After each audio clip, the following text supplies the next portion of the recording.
Welcome back नाज़रीन, clinic online में दोबारा खुशामदीद।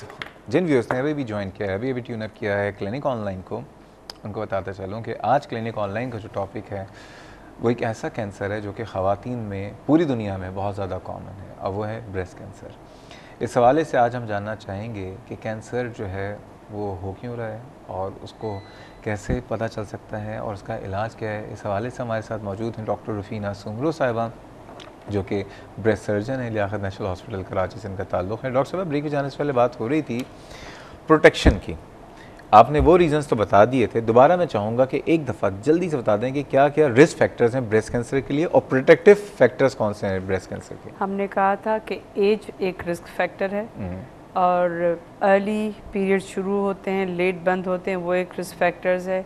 लेट फर्स्ट चाइल्ड बर्थ जो है वो एक रिस्क फैक्टर्स है। और जो लोग हार्मोनल थेरेपी एक्सटर्नल लेते हैं वो एक रिस्क फैक्टर है। वज़न, मोटापा एक रिस्क फैक्टर है। और प्रोटेक्शन, जो लोग ऑब्वियसली पहला बच्चा जल्दी पैदा करेंगे, एक्सटर्नल हार्मोनल थेरेपी नहीं रहते हैं, अपने वज़न को काबू में रखते हैं, हेल्दी डाइट खाते हैं, एक्सरसाइज करते हैं, वो प्रोटेक्टिव फैक्टर। अच्छा, प्रोटेक्टिव फैक्टर है। देखते हैं पेशावर से फरजाना साहिबा मौजूद हैं, वो क्या पूछना चाहती हैं। इजाज़त है आपकी? अस्सलाम वालेकुम फरजाना साहिबा। वालेकुम अस्सलाम। डॉक्टर साहब कैसे हैं आप? मैं बिल्कुल ठीक हूँ, आप खैरियत से हैं? आपकी बातें माशाल्लाह बहुत ही अच्छी होती हैं। बहुत शुक्रिया। और मैं बहुत इंतज़ार करती रहती हूँ आपके प्रोग्राम का। थैंक यू जी। और बहुत खुशी हुई, मेरी कॉल जल्दी मिल गई मुझे। ये तो मैंने शिकायत कर रही थी कि असगर अली साहब का तो रोज़ाना मिलता है, मेरा क्यों नहीं मिलता है? अरे अरे अरे, असगर अली साहब तो वो उन्हें दिली लगाव है और वो 2004 से मेरे कॉलर हैं। अच्छा, ठीक है ना। एनीवेज जनाब। अच्छा जी। तो बस ऐसे है कि मेरी एज जो है 54 है माशाल्लाह। और मेरे 2 बच्चे हैं। मैंने उनको मतलब बहुत मतलब फीडिंग की कोशिश की थी, लेकिन उस टाइम पर दूध नहीं था ना। तो अब मेनोपॉज भी हो चुका है मुझे, तो मुझे कभी कभी ये राइट साइड पे कभी कभी हल्की हल्की से पेन होता है मुझे। कभी कभार होता है ना। तो अब आप मुझे ये बताएं कि मैं इसके चेकअप के लिए जाऊं, चेकअप अपना पूरा करवाऊं, क्या मेरी कोई? अच्छा डॉक्टर साहब, कुछ मैं आपकी डॉक्टर साहबा से बात करना चाहें तो कर लीजिए। कुछ पूछना चाहेंगे आप इनसे? सिर्फ पेन। अस्सलाम वालेकुम। वालेकुम अस्सलाम। आपको सिर्फ दर्द होता है या कोई और गुठली या और कोई अलामत भी फील होती हैं? नहीं, गुठली तो कुछ भी नहीं है। ब्रेस्ट पेन जो है, कॉल बंद करा दूं फरजाना साहिबा, प्रोग्राम देखती रहिए, अभी हम डिस्कस कर लेते हैं। ठीक है, बहुत शुक्रिया। अभी हम इनके साइन सिम्टम्स पे आ रहे हैं और उनके सवाल का जवाब भी दीजिएगा। ये बताइए, आपने कहा कि healthy lifestyle, balance diet, exercise, ये प्रोटेक्शन है।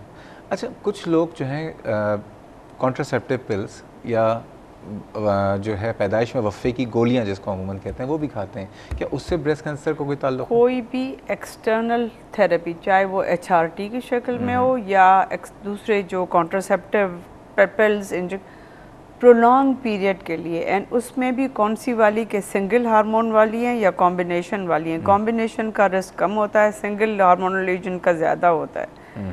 तो अगर सालों लेते रहें तो यस, रिस्क फैक्टर। अंदाज़न कितने साल? 10 साल कहते हैं। 10 साल तक अगर गोली लेते रहें पैदाइश में वफ़े वाली, जो कि सिंगल हार्मोन वाली हो, प्रोजेस्टेरोन ओनली पिल की बात कर रही हैं आप, तो उससे चांसेस बढ़ जाते हैं। ठीक है, ब्रेस्ट फीडिंग जो होती है, माँ का जो दूध होता है, वो कितना प्रोटेक्टिव होता है? लेवल 3 एविडेंस है कि अगर लेते हैं एंड अगर 2 साल से ज़्यादा फीड किया हुआ हो तो उसका प्रोटेक्टिव इफेक्ट है। लेकिन क्या ऐसा है कि फीड भी कराए 2 साल से ज़्यादा तब भी कैंसर हो सकता है? बिल्कुल। ये जो हम डिस्कस कर रहे हैं ये 100% श्योर शॉट प्रिवेंशन नहीं है। क्योंकि ये एक फैक्टर नहीं है जिसकी वजह से कैंसर होता है। 100% किसी को नहीं मालूम है, पूरी दुनिया इसी पे रिसर्च कर रही है। लेकिन हमारे पाकिस्तान में ये रिस्क फैक्टर्स हैं जो कि टेक्स्ट बुक में हैं, जो कि ज़्यादातर वेस्टर्न फिगर्स हैं। पाकिस्तान में हम फिर भी देखते हैं कि एवरेज एज जो है शादी की लेस अर्लियर है रिलेटिवली। लोग फीड भी करते हैं, लोगों के दर्जनों बच्चे भी हैं, फीड भी कराते हैं, इसके बावजूद ब्रेस्ट कैंसर हो सकता है। तो ये नहीं है कि अगर ये नहीं किए हैं तो नहीं हो सकता। ये सारे रिस्क फैक्टर्स यस उमूमन इस तरफ ले जाते हैं, लेकिन 100% अगर आप ये सारी चीज़ें करेंगे तो नहीं होगा, ऐसी कोई गारंटी नहीं है। अब ये बताइए कि किसी को अगर कैंसर हो, पहली बात, कैंसर का एक वर्ड बड़ा ख़तरनाक है। बिल्कुल सही सुन के मतलब मेरे लिए बोलना बहुत आसान है शायद, क्योंकि मैं डॉक्टर हूँ और तो इसलिए मैं बोल लेता हूँ, आप भी बोल लेती हैं, लेकिन एक आम आदमी को अगर ये बता दिया जाए कि ये किसी भी तरह का कोई कैंसर, मतलब उसके तो रोंगटे खड़े हो जाते हैं, पाँव के नीचे से ज़मीन निकल जाती है, वो जिसको लगता है बस अब ज़िंदगी बस ख़त्म होने वाली है। तो अलामतें क्या होती हैं अगर ब्रेस्ट कैंसर किसी को हो, क्योंकि ब्रेस्ट में और भी बहुत सारी डिजीज़ होती हैं? उमूमन जो 90% लोगों में होता है एक गुठली लंप फील होता है, लेकिन ये नहीं है कि जिस खातून को गुठली है उसको कैंसर की ही गुठली हो सकती है, नहीं हो सकती। अगर आप 10 ख़वातीन देखते हैं हम लोग क्लिनिक में, तो मे बी 9 ख़वातीन वो हैं जिनको कैंसर की गुठली नहीं है, 10 में से एक को कैंसर की गुठली होती है, बिकॉज गुठली बेज़रर किस्म की भी हो सकती है। लेकिन ये जो कैंसर की गुठली होती है उसकी साख्त मुख्तलिफ होती है, उसकी शेप डिफरेंट होती है। शुरू में तो सिर्फ अगर आप हाथ लगाएं तो पता चलता है, फिर साइज़ बढ़ती चली जाए तो देखने में भी नज़र आती है। खाल में जैसे कहीं खिंचराव डिम्पलिंग होती है, खाल में सूजन मालूम हो सकती है, जैसे आप नारंगी का छिलका देखते हैं।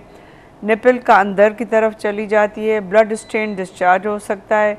बाज़ दफ़ा अंडर आर्म बगल में ग्लैंड्स फील होते हैं, वहाँ भी गुठलियाँ हो सकती हैं, लेकिन अंडर आर्म में गुठलियाँ बहुत सारी वजूहात की वजह से हो सकती हैं। लेकिन ब्रेस्ट में अगर कोई तब्दीली है और अंडर आर्म में कोई गुठली फील हो रही है तो ये कैंसर सेल्स ही हैं जो कि ब्रेस्ट से निकल के बगल की तरफ जाते हैं। अच्छा, वज़न में कोई तब्दीली अमूमन होती है शुरुआत में? शुरुआत में कोई नहीं होती है, शुरुआत में दर्द नहीं होता।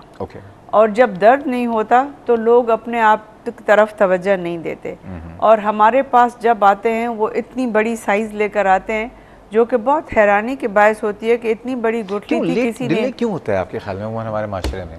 हमारे माशरे में जब दर्द होता है तो लोग तवज्जो देते हैं, वरना अगर उनको पता भी चल जाए कि गुठली है, तब्दीली है, तो वो डॉक्टर की तरफ नहीं जाते, या सहूलियात नहीं है, या मे बी फीमेल्स की इतनी अवेलेबिलिटी नहीं है स्पेशली छोटे शहरों में, और या लोगों के पास इतने ज़राए नहीं हैं, लेकिन या लोग तवज्जो नहीं देते अपनी सेहत पे।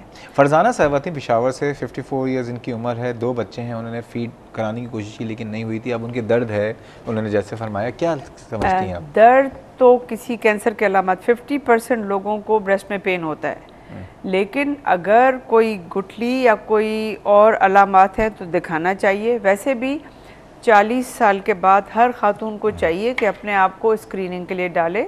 इसका मतलब ये कि महीने में एक दफ़ा अपने आप को खुद को चेकअप करेंगे, कोई तब्दीली। अच्छा, मैं आपसे पूछना चाहूँगा ये सेल्फ इंस्पेक्शन या सेल्फ एग्जामिनेशन क्या होता है? लेकिन हमारे साथ एक कॉलर भी हैं, तारिक साहब, आपसे मैं बात करूँगा ब्रेक पे, क्योंकि मैं भी वक्त हुआ है ब्रेक का, हमारे साथ रहिएगा।